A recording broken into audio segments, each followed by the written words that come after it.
इस वीडियो में हम बात करेंगे कि जब इंसान निराशा में डूब जाता है, आशा की कोई किरण नजर नहीं आती, तो ऐसी कंडीशन में लॉ ऑफ अट्रैक्शन को इस्तेमाल करके कैसे इससे बाहर निकला जा सकता है।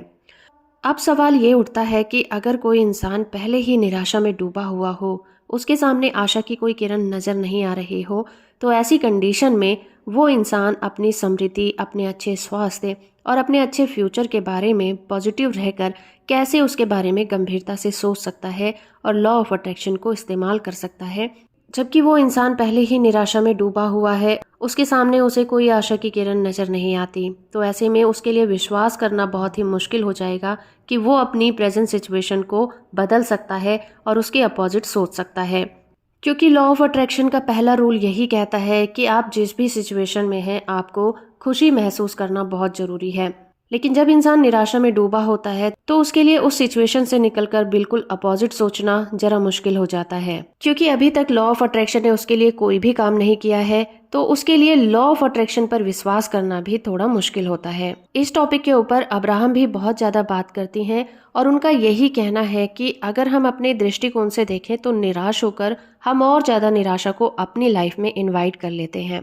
इन सभी चीजों से निकलने का सबसे सही तरीका यही है कि सबसे पहले हम इन चीजों को समझ लें कि हम अपनी लाइफ में चीजों को अट्रैक्ट कैसे करते हैं। अगर आप अपनी लाइफ में चीजों को अट्रैक्ट करना चाहते हैं तो आपको खुश रहना होगा, और जिन वस्तुओं को आप अपनी लाइफ में अट्रैक्ट करना चाहते हैं उन्हें उसी कंडीशन में देखना और विजुअलाइज करना जैसा आप उन्हें अपनी लाइफ में पाना चाहते हैं। और विजुअलाइजेशन का ये काम आपको तब तक जारी रखना है जब तक उससे जुड़ी भावनाएं, उससे जुड़ी फीलिंग आपके अंदर क्रिएट ना हो जाए। जब तक आप उस चीज से जुड़ी फीलिंग से जागृत नहीं हो जाएंगे, वो चीजें आपकी लाइफ में कभी नहीं आएंगी। लेकिन इस प्रोसेस के दौरान एक टाइम ऐसा आएगा जब आप अपनी सही वाइब्रेशन में और उस हाई वाइब्रेशन में आ जाएंगे, जब वो चीजें आपकी लाइफ में उसी कंडीशन में आने स्टार्ट हो जाएंगी जैसे आप उन्हें अपनी लाइफ में आकर्षित करना चाहते थे। लेकिन इसके अपोजिट अगर आप निराश रहते हैं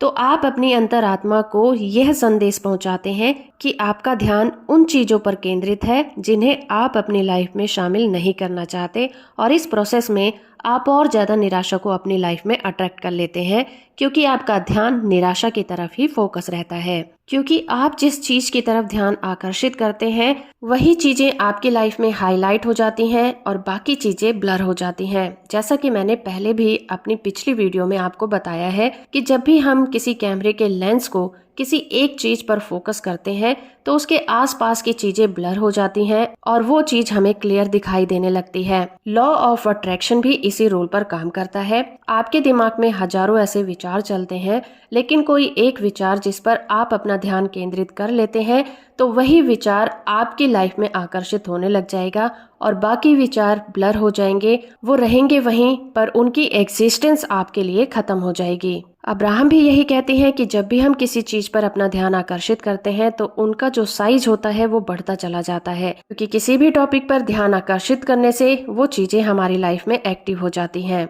अगर आप कोई स्टूडेंट है और आप किसी एक ही सब्जेक्ट को लगातार पढ़ते रहते हैं तो आपकी नॉलेज उस सब्जेक्ट में बहुत अच्छी हो जाएगी और दूसरे सब्जेक्टों को ना पढ़ने की वजह से आप उनके बारे में कुछ भी नहीं जानते होंगे। अगर आपकी वाइब्रेशन लो है तो आप बहुत जल्दी नेगेटिविटी या फिर डिप्रेशन को अपनी लाइफ में अट्रैक्ट कर लेंगे।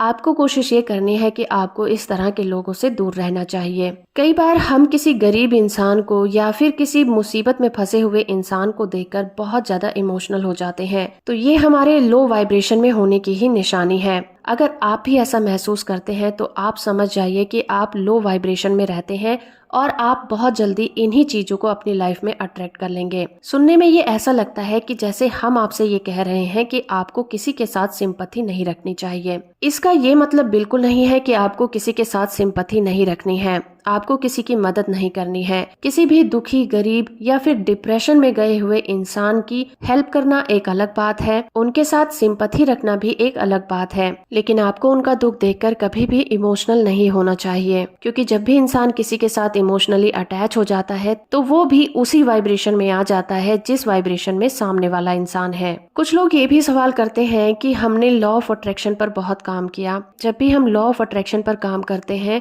कुछ टाइम के लिए उस पर फोकस रहते हैं तो हमें बहुत अच्छा लगता है, लेकिन जैसे ही हम बाहरी दुनिया के संपर्क में आते हैं हमें नेगेटिव थॉट्स घेर लेते हैं। तो हम उन रीजंस को कैसे फाइंड आउट करें जिसकी वजह से नेगेटिव थॉट हमें घेर लेते हैं? इसका सिर्फ एक ही विचार है कि आप अपने विचारों के लिए हमेशा ही अवेयर रहें। आप इस चीज को देखें कि आपका ध्यान किस चीज की तरफ केंद्रित है। आप जिन चीजों के बारे में इस समय सोच रहे हैं, आप उन्हीं चीजों को और ज्यादा पावरफुल बना रहे हैं और अपनी लाइफ में अट्रैक्ट कर रहे हैं।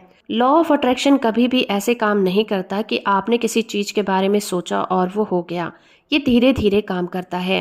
धीरे धीरे जब आप उसकी वाइब्रेशन में, उसकी अलाइनमेंट में आते हैं तो वो चीजें आपकी लाइफ में अट्रैक्ट होती हैं। तो नेगेटिव चीजों को अपनी लाइफ में अट्रैक्ट होने से रोकने के लिए आप यही कर सकते हैं कि आप अपने विचारों पर नजर रखिए। जब आपका अपने विचारों पर कंट्रोल होगा तो आप जैसे चाहे अपनी लाइफ को चला सकते हैं, क्योंकि अगर आपकी लाइफ में जो थॉट्स आते हैं आप उसके लिए अगर अवेयर नहीं है तो आप अपनी लाइफ को वैसा ही बना लेंगे जैसा आप सोचेंगे। तो बेहतर तो यही होगा कि जब भी आपका ध्यान नकारात्मक चीजों की तरफ जाए तो आपको धीरे धीरे अपने थॉट्स को ऐसी चीजों की तरफ ले जाना है जिनके बारे में सोचकर आपको अच्छा महसूस हो। तो इस तरह से धीरे धीरे नेगेटिव चीजों के बारे में सोचने की आपकी आदत छूट जाएगी। जब आप ऐसा करने में सक्सेसफुल हो जाएंगे तो आपका पॉजिटिव रहने का एक पैटर्न सा बन जाएगा। तो आप हर बुरी से बुरी चीज में भी पॉजिटिव चीजों को ढूंढ लेंगे और खुश रहने का आपके पास हमेशा ही कोई ना कोई बहाना होगा। वीडियो आपको कैसी लगी हमें कमेंट करके जरूर बताइएगा। चैनल को सब्सक्राइब और वीडियो को लाइक और शेयर करना बिल्कुल मत भूलिएगा।